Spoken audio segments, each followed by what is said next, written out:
حبايبي تالتة اعدادي، تعال نشوف المسألة الجميلة جدا اللي قدامنا دي. بيقول لي في الشكل المقابل عايز قياس زاوية ميم. طيب لو خدت بالك هو مديني زاوية ألف وزاوية جيم ومعيش باقي حتى، فالدنيا مزنقة شوية. لو خدت بالك كل فكرتها بكل بساطة، رغم انها في البداية تبان انها صعبة جدا، كل فكرتها ايه؟ ان انا هعمل عمل يا مس هعمل عمل. تخيل ان انا هوصل الميم بالباء. هوصل الميم ليه يا مس بقى وصلنا الميم بالباء؟ هو انا مش عايز زاوية ميم كلها، صح ولا ايه؟ طب هو انا لو انا محتار ومش عارفة اجيبها كلها على بعضها، بس انا اقدر اجيب نصها من هنا ونصها من هنا واجمعها، صح ولا ايه؟ او يعني جزء منها من هنا وجزء منها من هنا. طيب لو وصلت ميم باء، هتخلي بالك ان ده نصف قطر، ده نصف قطر، ده نصف قطر، صح ولا ايه؟ فاقول له كده بعمل العمل ميم باء. طيب بقى عندك في المثلث الاولاني، اشتغل في اي مثلث الاول؟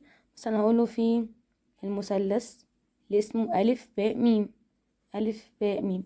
لو خدت بالك انت عملت ايه؟ انت عملت ان قلت ان الف ميم يساوي ميم باء. ليه انصاف اقطار، صح الكلام؟ صح يا مس. طيب بما ان ده مثلث متساوي الساقين مش انصاف اقطار، صح ولا ايه؟ اذا المثلث اللي اسمه الف باء ميم مثلث ماله؟ متساوي الساقين. طيب استفيد منها بايه؟ استفيد منها بمعلومه مهمه جدا.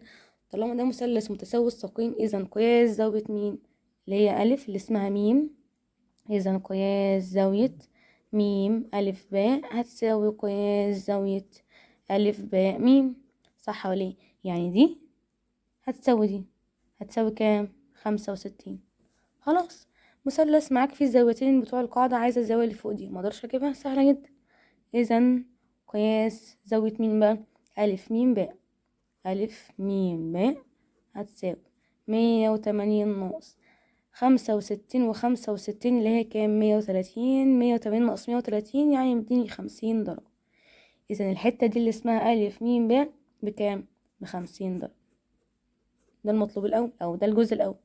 طيب تعالي على الجزء التاني، نفس الكلام اللي عملناه هنعمله في المثلث التاني. يلا، في المثلث اللي اسمه ايه؟ باء ميم جيم. عندك ايه؟ الف لا ميم باء بيساوي ميم جيم. ليه؟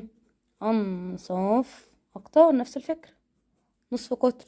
طيب وبعدين اذا المثلث اللي اسمه باء ميم جيم متساوي الساقين، اذا قياس زاوية مين بقى؟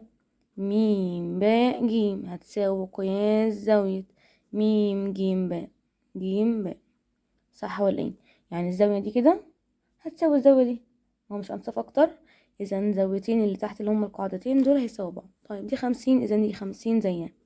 طيب خلاص، معانا الزاوية دي ومعايا الزاوية اللي اختها اللي جنبها، محتاجة الزاوية التالتة، سهلة جدا. اذا قياس زاوية مين اللي انت عايزها؟ باء ميم جيم هتساوي 180 ناقص كام وكام؟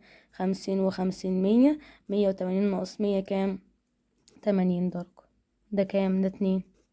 من 1 و2 بقى، مش زاوية، مش قياس زاوية ألف ميم جيم كلها أنا جزأتها لمين ومين؟ جزأتها لقياس زاوية ألف ميم باء زائد قياس زاوية مين؟ باء ميم جيم، صح ولا ايه؟ طب ما دي بكام؟ دي لسه جايبها ب50. وده كام؟ ده 80، أو ده اللي هو من 1 و2. دي 50 و80، إذا زاويتي كلها بكام؟ 130 درجة. فالحاجة دي صعبة؟